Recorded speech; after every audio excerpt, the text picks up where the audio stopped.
Good morning, students. How are you? I hope you all are fine. Students, today we are starting our next chapter 4, Advanced HTML first. So, in this chapter, we will study about how we can insert an image in our web page, how we can insert a table in web page. So, our first topic is to insert an image in a web page.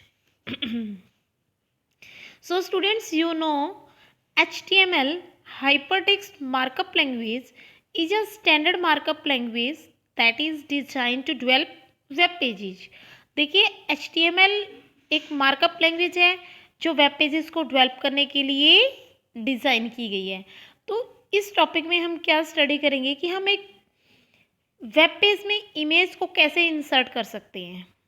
Okay, तो देखिए जब भी आप कभी भी websites visit करते हो तो आपने ऑब्जर्व किया होगा वहाँ टेक्स्ट भी होता है और इमेजेस भी होते हैं, चार्ट्स भी होते हैं एंड मैप्स भी होते हैं। तो now in this topic there is a image, how we can insert. First of all, sources of images. Sources of images का मतलब क्या है कि जो आप वेब पेज में इमेज इंसर्ट करोगे उसका सोर्स क्या है, वो इमेज कहाँ से आ रही है। ठीक है, तो पहले वो आपके सिस्टम में या किसी भी वेबसाइट से आपको उस इमेज को सेव डाउनलोड करना होगा या आपके सिस्टम में सेव होनी चाहिए। क्लियर? सो आप कैसे कर सकते हो, इंटरनेट से आप किसी भी वेबसाइट से किसी भी इमेज को डाउनलोड कर सकते हो। क्लिप आर्ट क्या होता है, कलेक्शन ऑफ जो रेडीमेड पिक्चर्स होती हैं आप वहाँ से भी इंसर्ट कर सकते हो। स्कैन्ड पिक्चर में आप क्या स्टडी करोगे कि आपके पास इमेजेस स्कैन पड़ी हैं, आप उनमें से कोई भी इमेज को इंसर्ट कर रहे हो। सेल्फ क्रिएटेड इमेज में क्या होता है, आपने कोई फोटोग्राफ्स या वीडियोस खुद की बनाई हुई हैं, उसको कैसे इंसर्ट करोगे। Okay students, so these are the sources of images. Next is image file formats. इसका क्या मीनिंग हुआ स्टूडेंट्स, जो आपके पास इमेजेस होती हैं उनके फॉर्मेट्स अलग अलग होते हैं। Clear? A file formats defines the structure and type of the data stored in A file, कि आपकी फाइल में किस टाइप की इमेज स्टोर है। क्लियर? आपके पास डिफरेंट डिफरेंट फॉर्मेट्स अवेलेबल हैं। For example GIF graphical interchange format, JPEG joint photographic expert group, TIFF tagged image file format, BMP bitmap images, PNG portable network graphics. ठीक है, these are the types of file formats that help us to compress the data and reduce the size of an image file। आप क्या करते हो, इनमें से किसी भी फाइल फॉर्मेट का यूज़ कर सकते हो। Mostly JPEG, you can write .jpg, easy भी लिख सकते हो आप, जी भी लिख सकते हो। मोस्टली यही फॉर्मेट यूज होता है इमेजेस में। Okay, now main topic, adding images to web page. आप वेब पेज में इमेज को इंसर्ट करना चाहते हो तो उसके लिए कौन से टैग यूज़ किए जाते हैं। क्लियर? क्या उसका सिंटेक्स है।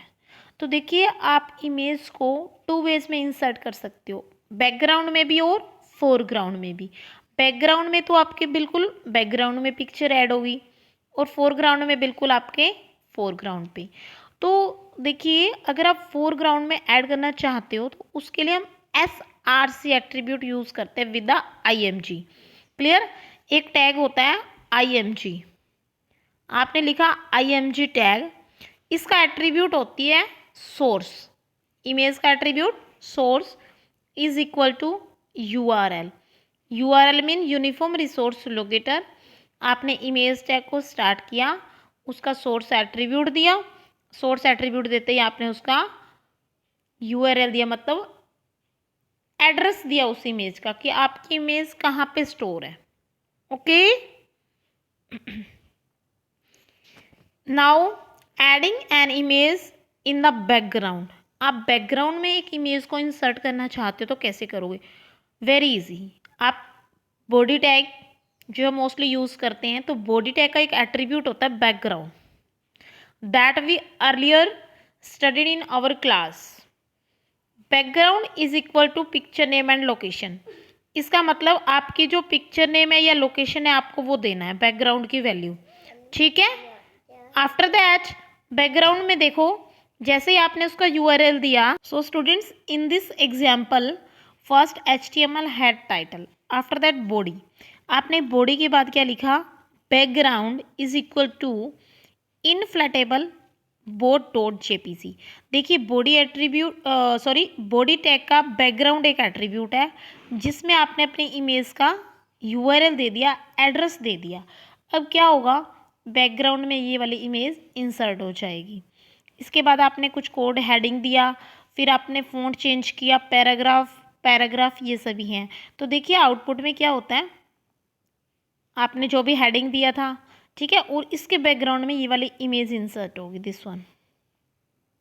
Clear? So by using body tag and background attribute we can insert an image in the background of a web page. Okay students, तो इसमें देखिए मेन यही कोड था ध्यान देने वाला इस लाइन के अंदर। Body background is equal to picture name, मतलब जो भी URL होता है वो। Okay, after that next is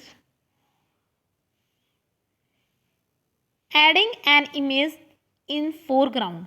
आप फोरग्राउंड में कोई भी इमेज को इंसर्ट करना चाहते हो तो देखो कैसे करोगे। Very easy, image tag, SRC attribute and path of the image file. इसमें आपको URL देना है अपनी फाइल का। क्लियर? जैसे आप पहले करते हो नॉर्मली वैसे आपने बॉडी टैग को स्टार्ट किया, वहाँ लिखा IMG, आपकी इमेज स्टार्ट हुई। इमेज का SRC मतलब सोर्स, उसके बाद जो भी उसका एड्रेस है that is URL। In this way you can insert an image in foreground. Okay, next is changing the width and height of an image. आप किसी भी इमेज की हाइट और विड्थ को चेंज करना चाहते हो, वो कैसे कर सकते हो? सेम हाइट के लिए हाइट एट्रीब्यूट यूज़ होता है एंड विड्थ के लिए विड्थ एट्रीब्यूट यूज़ होता है। आप इनकी जो वैल्यूज़ दोगे वो पिक्सल्स में भी दे सकते हो, परसेंटेज में भी दे सकते हो। क्लियर? तो देखिए IMG SRC आपने इमेज सोर्स दिया, उसके बाद लिखा width is equal to number of pixels and height is equal to number of pixels. तो देखिए एक एग्जांपल के थ्रू आपने क्या लिखा? IMG source is equal to inflatable board dot JPG, height is equal to 300 and width is equal to 400। अब जो आपकी इमेज आएगी वो किसकी आएगी? इनफ्लैटेबल बोर्ड की, जिसकी हाइट कितनी होगी? 300 एंड विड्थ कितनी होगी? 400। Okay, in this way by using width and height attribute you can change the width and height of an image. Now next is using the alt attribute। ये क्या होता है? देखिए alt attribute क्यों use करते हैं? alt attribute can be used to display an alternative text string। आपने image को इंसर्ट कर दिया, आफ्टर दैट कई बार क्या होता है उसका URL प्रॉपर नहीं होता या हमें इमेज वो मिलती नहीं वेब ब्राउज़र को, तो वो इमेज जहाँ पर होती है उसका आपने या तो कुछ कट कर दिया, उसका एड्रेस वहाँ से डिलीट हो गया, तो दैट वे में क्या होता है आपको वहाँ पे इमेज शो नहीं होती। आप alt एट्रीब्यूट में जो भी वैल्यूज़ देते हो, जो भी टेक्स्ट देते हो, तो वहाँ पे क्या होता है वो वाला टेक्स्ट शो होता है। क्लियर? तो the alt attribute can be use to display an alternative text string in case the browser does not find an image to display or user has disable the display of an image.